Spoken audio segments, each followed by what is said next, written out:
Salut mon œuf, j'espère que tu vas bien. Aujourd'hui, je vais réagir à la dernière vidéo de Im Tarzan. Donc, ça va être une séance d'eau. Je vais réagir encore une fois à certains passages de la vidéo. Je ne vais pas analyser 57 minutes parce que sinon, ça va être beaucoup trop long. La vidéo va durer 4 heures et c'est vraiment pas le but.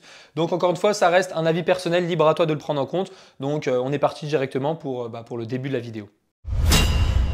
Avant de commencer cette vidéo, je tiens à préciser que le but de cette réaction n'est pas de critiquer personnellement les intervenants ou de remettre en question leur expertise, mais simplement de partager mon point de vue professionnel sur la séance présentée. Bon visionnage. Ok. Après, le but c'est vraiment, on s'enfonce au maximum. Ouais. Et le tirage, quand on le fait, les coudes, il faut les pousser vers l'extérieur. Plus vers l'intérieur ou l'extérieur? Plus vers l'intérieur. Ah, à l'intérieur. Dans ce sens-là, ouais. Plus vous les poussez à l'intérieur, plus vous tirez avec le dos.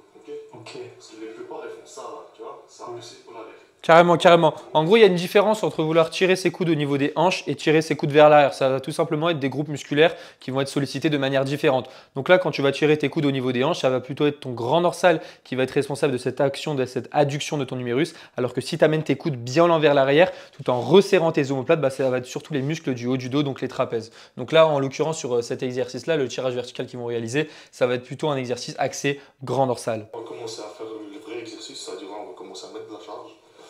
Et c'est parti. Ah ouais. Bon, ça va. Direct 90. Ça arrive plus, hein. Là, c'est direct, hein? Ouais, là, c'est direct. Là, c'est le poids de Baki, là.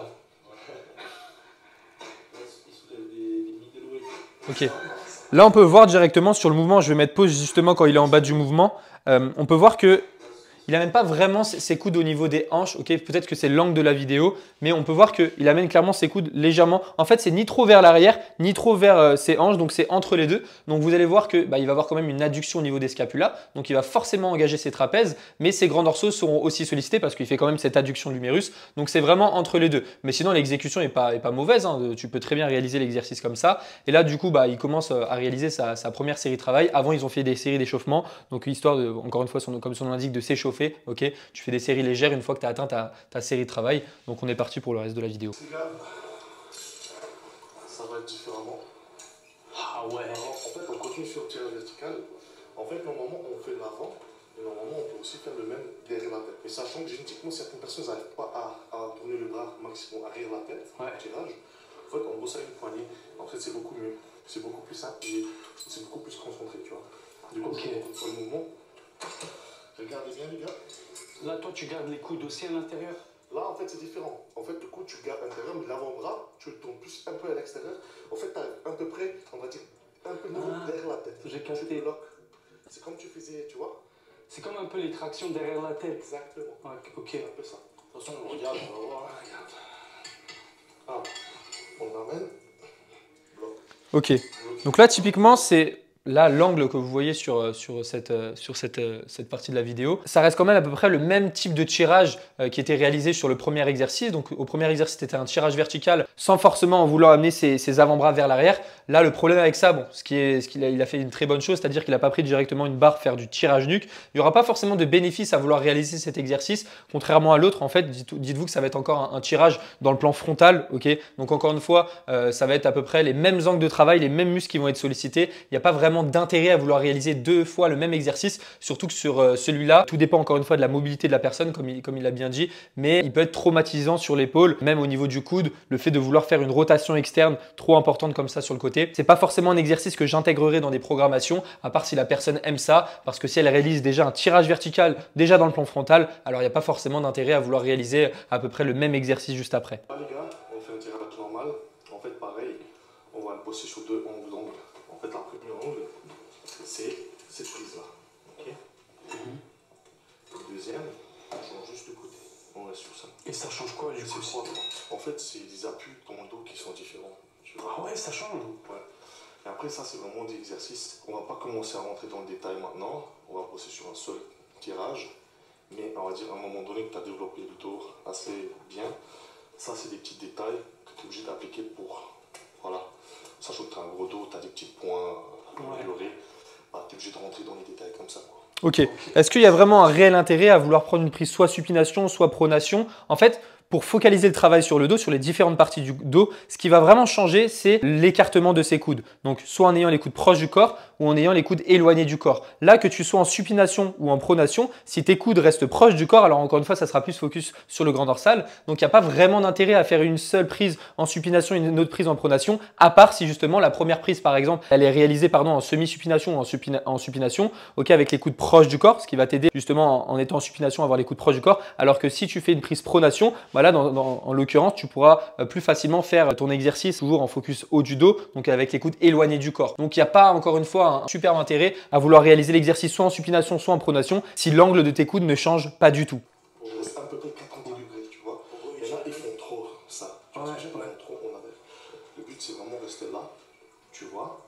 Tu reviens max ici, Ouais. pas plus. Bah moi j'ai toujours cru qu'il fallait rester tout droit, genre. Ouais, tout droit. Après, moi, j'aime bien le fait de faire ça. Ouais. Le lombaire qui bosse aussi un peu. Ah Tu vois, ouais. c'est comme les gens me disent, ouais, comment tu fais pour travailler l'avant-bras? C'est le fait de ne pas utiliser les trucs en plus pour tenir. Tu vois, le fait de tenir avec tes mains, bah forcément, avec le temps, ça se développe, tu sais. Ok. C'est une petite chose comme ça. Ok. Donc là, lors de l'exercice, il nous dit que utiliser des sangles de tirage, c'est pas forcément intéressant pour vraiment renforcer les muscles de ses avant-bras. Mais justement, quand ton objectif est de vouloir focaliser le travail soit sur le grand dorsal, soit sur les trapèzes, donc différents muscles de ton dos, ton but, encore une fois, c'est de focaliser le travail sur les muscles de ton dos. Si pendant l'exercice, ton facteur limitant devient tes avant-bras, c'est-à-dire que tu n'as plus le grip nécessaire pour pouvoir utiliser les muscles de ton dos, tu iras à l'échec à cause de tes avant-bras et pas à cause de ton dos. Alors que toi, de base, ton objectif était de travailler ton dos. Donc encore une fois, les sangles de tirage, c'est vraiment quelque chose d'intéressant. Pas forcément quand tu es débutant, quand tu commences la salle, parce que tu as d'autres choses plus intéressantes à réaliser. Mais quand tu atteins un certain niveau, les sangles de tirage, selon moi, resteraient même obligatoires si vraiment ton objectif est l'hypertrophie. Si vraiment c'est uniquement la prise de muscle, dans ce cas-là, ça pourrait être intéressant de vouloir utiliser des sangles de tirage. On peut se charger, ça prend du jus et il suffit que vous avez un petit point faible à lombaire, ça peut appuyer. Là, regarde, je fais bien, non? Descends un petit peu. Un peu plus bas. Voilà, comme ça. Ok. Écoute un petit peu. Vas-y. Parfait. Vas-y. Bloque ici. Ok. Le problème avec cet exercice, le fait de vouloir le réaliser avec une prise serrée, ça reste comme la prise neutre que tu vois, que tu réalises quand tu fais ton tirage horizontal, tu le trouves dans différentes salles. C'est que quand tu vas prendre ta prise neutre, encore une fois, l'objectif sur cet exercice est de focaliser le travail sur les grands dorsaux. Si tu arrêtes tes coudes au niveau des hanches, tu ne les amènes pas vers l'arrière. Tes coudes sont plutôt proches de ton corps, donc c'est parfait. Mais l'inconvénient, c'est une fois que tu as une prise neutre, tes coudes, tu vas voir qu'ils vont partir légèrement vers l'extérieur. Et en faisant ça, tu vas perdre un petit peu un stimulus au niveau de ton grand dorsal. Et c'est vraiment pas le but. Nous, ce qu'on veut, c'est aligner parfaitement la courbe de résistance, avec ton avant-bras, avec ton numérus, que ce soit en début de mouvement ou en fin de mouvement. Donc, ce qui serait plus intéressant, c'est d'utiliser deux poignées dissociées pour te permettre d'absolument tout aligner, que ce soit la courbe de résistance avec ton numérus et ton avant-bras jusqu'en fin de mouvement, et pas forcément avoir une prise qui fait que tes coudes aillent vers l'extérieur et donc la courbe de résistance n'est plus du tout alignée, ce qui va augmenter le recrutement de tes fléchisseurs de coudes. Et là, en l'occurrence, si ton objectif est de travailler le grand dorsal, tu veux limiter le travail sur les fléchisseurs de coudes. On va mettre la barre là, longue, tu vois, dessus. On va le bosser, on va dire, prise interne et externe. C'est vraiment, au lieu de faire des, tu sais, les barres de l'opposé des 20 là, en fait, c'est le même mouvement que tu fais là, tu vois. Ah oui, ouais, c'est à peu près la même chose. Mais ici, je préfère parce qu'en fait, c'est plus concentré. Le mouvement, il est parfait. Donc, surtout pour les gens qui n'ont pas l'habitude de faire le mouvement sur ring, ils peuvent le faire concentré, assis ici, proprement, doucement, et voir la pression ici, tu vois ce que je veux dire? Parce que quand tu vois la plupart des gens qui font vraiment avec la barre, ils sont 70% à côté de la plaque. Tu vois, même aujourd'hui, certains gars qui sont très loin dans le monde du muscu. Mais c'est un mouvement technique. Ouais, c'est très technique, tu vois, c'est compliqué à le faire. Et il y en a qui le font à l'intérieur, il y en a qui le font un truc. Carrément. Bon, moi, je préfère le faire ici, quoi. Donc là, en fait, ce qu'ils sont en train de dire, c'est que le rowing à la barre, quand tu es tout droit, quand tu es debout comme ça, tu es légèrement fléchi, tu as une légère flexion de hanche. Mais en fait, ça va être un exercice instable. Donc au final, plus tu vas te rapprocher de l'échec, plus tu vas vous faire des gros balanciers, tu vas plus focaliser le travail sur les trapèzes supérieurs. Donc, bref, il est quasiment impossible si ton mouvement est à l'échec, d'avoir un mouvement clean du début à la fin parce que ça va te demander beaucoup trop de gainage. Ton gainage, les muscles profonds de ton dos, tes érecteurs du rachis, etc. vont tellement travailler que justement, tu vas devoir tricher, terminer le mouvement si justement tu t'entraînes relativement proche de l'échec. Donc là, ils vont recommander encore une fois un tirage horizontal où tu es assis, tu n'as pas encore une fois de tension au niveau de ta zone lombaire et ça sera beaucoup plus gérable de réaliser l'exercice plutôt que le réaliser debout avec une barre où tu auras plus tendance à tricher. En fait, quand tu vas quand même faire 4 séries de 8-8, tu sont passés. Tu vois ce que je veux dire? C'est pour ça, on va pas tout de suite mettre la pression. En fait, 8 comme ça et 8 comme ça. Ouais. On commence du coup vers l'intérieur. En fait, la prise, c'est vraiment au niveau de l'épaule. Et en fait, le tirage, le coude, il faut qu'il soit bien intérieur. Tu vois, on ne cherche pas à aller. De toute façon, à un moment donné, le mouvement se fait automatiquement, tu n'as plus le choix. Parce que le dos, tu sais, dès qu'il congestionne, le bras automatiquement est poussé vers l'extérieur. Mais le vrai, faire le mieux possible, c'est vraiment le garder le plus vers l'intérieur. Ok. C'est parti. Pareil avant, le même angle. Ok. On a compris? Ok, très bien. Donc ça, typique, c'est vraiment un typique exercice pour le grand dorsal. Pourquoi? Encore une fois, parce que les coudes sont proches du corps. Ok, on va voir qu'il va avoir une prise. Bon, c'est pas super adapté pour les personnes qui ont un valgus au niveau du coude. Tu vas voir que tu vas avoir tendance à avoir des petites douleurs au niveau des poignets. Donc là, en l'occurrence, il serait toujours beaucoup plus intéressant de réaliser l'exercice avec 2 poignets dissociés parce qu'encore une fois, les poignets sont plutôt libres. Tu peux te mettre en semi-supination pour vraiment éviter les douleurs au niveau de ton coude ou de ton poignet si tu as un valgus. Mais là, en l'occurrence, ça reste un bon exercice. Encore une fois, je ne l'aurais pas forcément mis là étant donné qu'avant, il y a eu exactement le même exercice avec les coudes proches du corps en supination, pronation. Donc là, ça reste biomécaniquement des mouvements similaires. Sur 5 secondes tout le temps, il y a des gens qui font 10 secondes. Ok, on répare, mais là, c'est, vous voyez l'angle. Avant, les mains étaient à l'intérieur, là, c'est au-dessus.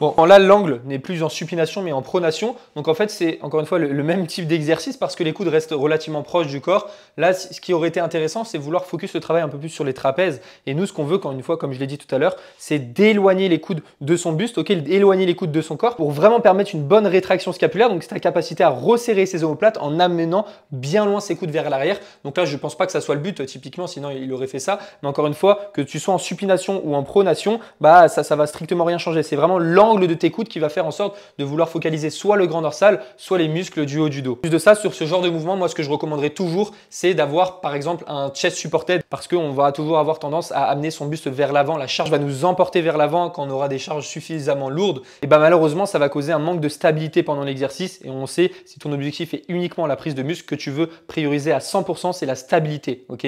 Donc, quand tu as des charges plutôt légères, ça peut le faire. Mais au bout d'un moment, tu n'auras pas le gainage nécessaire pour te permettre d'avoir toujours le dos bien droit, etc.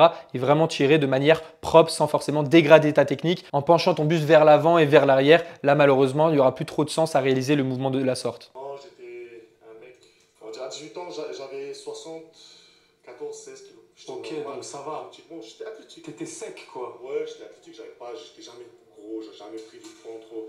Il y avait une période quand j'avais testé une certaine marque de gainer, mais bon, ça c'est vraiment une connerie que je ne prendrai plus. J'avais un peu pris au niveau de la épaisseur de la peau, tu sais. Et le problème, c'est que quand tu prends l'épaisseur de la peau, c'est dur de t'enlever ça, tu vois. Mais gainer, c'est nul, non? Ouais, c'est pour ça. Il ne faut vraiment pas rester sur des produits simples comme des protéines isolates. Tu prends des flacons d'avoine et tu mixes toi-même, tu vois. C'est pareil que ça. Tu peux rajouter une banane, tu peux rajouter des jumelles.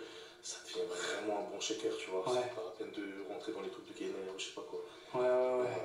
Parfois c'est trop sucré, parfois il n'y a pas du tout ce qui est marqué dedans, tu vois. Moi ça me donne trop envie là, le club dit trop sucré. 100%, 100%. Là, le problème d'acheter des gainers déjà tout faits, c'est que tu vas avoir des additifs, tu vas avoir des conservateurs dedans, tu vas avoir du sucre et le but, c'est vraiment de faire son propre gainer avec vraiment des ingrédients qui sont de qualité. Ok. En plus de ça, ça sera plus facile pour toi de varier les goûts, de varier tes macronutriments. Donc, encore une fois, je les rejoins à 100%. Opte pour un gainer maison plutôt qu'un gainer industriel. Tu verras que ça sera toujours mieux d'un point de vue santé et d'un point de vue longévité. Donc, il sera beaucoup plus facile pour toi de tenir ta diète sur le long terme. Alors, le prochain exercice, les gars, c'est ici. Ça, c'est vraiment la finition. Comme dit aujourd'hui, on n'a pas fait une grosse séance. C'est vraiment ce qui est basique. Parce que, attention, moi, j'ai déjà posé vidéo cette semaine. C'est pour ça, on va pas non plus abuser. Là, c'est un tirage, on va dire, un peu spécial. Il y a beaucoup de gens qui le font debout. En fait, ce mouvement-là, normalement, tu fais déjà avec un appui. Parce qu'il y en a qui le font comme ça. Mais moi, j'aime bien, en fait, cet angle-là. Ils sont un peu plus grandes. Du coup, qu'est-ce que je fais? Je descends, je te mets comme ça, et avance bien sûr, et en fait le but c'est vraiment chercher, tu vois. Ok, Donc là, en fait, est-ce qu'il y a vraiment un intérêt à vouloir chercher un étirement très important, donc aller au-dessus de 180 degrés de flexion d'épaule? Alors malheureusement, je vais le dire tout de suite, c'est pas forcément intéressant. Ok, déjà d'une part, en haut du mouvement, on n'aura plus de tension. Ok, le câble sera complètement aligné avec ton numérus, donc il y aura beaucoup moins de tension que si c'était au milieu du mouvement où le bras de levier est plus important et plus intéressant. Mais c'est-à-dire qu'au-dessus de 120 degrés de flexion d'épaule, tes grands dorsaux n'auront plus de levier, ok, perdront en levier mécanique pour produire de la force. Donc malheureusement, d'autres muscles interviendront lors de l'extension d'épaule. Et si tu veux travailler uniquement ton grand dorsal, ça m'étonnerait que c'est quelque chose que tu veux. En fait, la différence, c'est que l'angle est beaucoup plus important. Forcément, la ressenti il est différent. Ok. Au niveau de poids, Vas-y, 25. Vas-y. Alors, la première. Regardez bien. Le retour, essayez de contrôler parce que ça travaille dans deux sens. Ouais. Vous voyez? Ouais. Là, par contre, c'est différent. C'est 15 répétitions. Ok? Ok. 3 fois 15. Si vous arrivez à faire 20, Ça, c'est le finisher, on genre. rentre sur des détails. C'est vraiment. Ça rentre dans la partie de dos, les détails. Comme pec, l'exercice, c'est des détails, tu le fais à la fin. Tout ce qui est dur et ce qui te prend beaucoup de force, tu le fais au début. Tu sais? Ok. Ok. Encore une fois, c'est intéressant ce qu'il dit parce que dans la grande majorité des cas, dans l'ensemble des programmes, tu vas commencer par les exercices les plus énergivores en début de séance. Donc des exercices type squat, développé couché, tirage vertical, etc. Vraiment des exercices polyarticulaires. Et les exercices d'isolation, il serait plus intéressant de les mettre en fin de séance. Mais ça va dépendre encore une fois si tu as un point faible, ok? Parce que ça va dépendre en général de la personne en question. Si elle a un point faible grand dorsal, pourquoi pas lui mettre un exercice d'isolation en début de séance? Parce qu'on sait que plus un exercice est en début de séance, plus ton potentiel d'hypertrophie sera intéressant. Donc là, tu as juste à faire l'exemple. Tu réalises un pullover en fin de séance ou en début de séance, tu verras qu'en début de séance, tu pourras mettre beaucoup plus lourd et c'est pas parce que c'est un exercice d'isolation qu'on ne peut pas mettre lourd encore une fois dessus. Donc ça va dépendre vraiment de chaque personne si un exercice d'isolation est à réaliser en début ou en fin de séance, mais en règle générale pour les débutants notamment, il serait plus intéressant de réaliser des exercices plus énergivores en début de séance et des exercices moins énergivores en fin de séance comme un exercice d'isolation comme le pullover qui est réalisé juste ici. Vas-y, teste voir, laisse-moi voir. Voilà. Quand je t'entends en avant. En fait, il faut que tu montes, si on regarde, il faut que tes bras soient droits. Ah, ok, j'en reviens. C'est là que rentre le mouvement. Ok. Donc, l'exercice n'est pas forcément intéressant en lui-même. Pourquoi? Donc déjà, il y a deux choses qui ne vont pas forcément. C'est-à-dire qu'en fin de mouvement, on va vouloir fléchir ses coudes. Et si tu fléchis tes coudes, tu as tes fléchisseurs de coudes qui sont engagés, donc tes biceps, ton brachial, ton brachioradial, etc. Et c'est vraiment pas le but. Encore une fois, là, le but, c'est de focaliser le travail sur le grand dorsal. Donc, on veut que l'angle du coude reste le même pendant l'entièreté de l'exercice. Donc, léger flex si tu veux pas complètement tendre tes bras en haut du mouvement. Mais en haut du mouvement, tu gardes le même flex qu'en bas du mouvement. Tu ne veux pas faire une flexion de coude en fin de mouvement. En plus de ça, l'exercice est réalisé sur les genoux. Donc, qui dit qu'il est réalisé sur les genoux, qui dit perte de stabilité, tu seras toujours beaucoup plus stable sur les pieds, donc debout, plutôt que te mettre sur les genoux. Après, encore une fois, ça peut dépendre de la préférence de chaque personne, mais tu as juste à réaliser l'exercice sur les genoux et tu verras tout de suite une différence d'un point de vue stabilité. Et encore une fois, ce qu'on cherche, si ton objectif est uniquement la prise de muscle, c'est de réaliser l'exercice qui te permet d'avoir le plus de stabilité possible. Bref, mon œuf, c'est une fin de vidéo. J'espère qu'elle t'a plu. Donc voilà, c'était une petite réac parce qu'on me l'a demandé. Encore une fois, j'ai aucune haine envers personne, tout se passe bien. Libre à toi de prendre les avis que j'ai partagés dans la vidéo. Si tu as des points où tu n'étais pas d'accord, libre à toi de mettre un petit commentaire, comme ça on peut débattre. Il n'y a vraiment aucun problème avec ça. Je te souhaite de passer une très bonne journée. On se retrouve directement pour la prochaine vidéo. Ciao mon bœuf.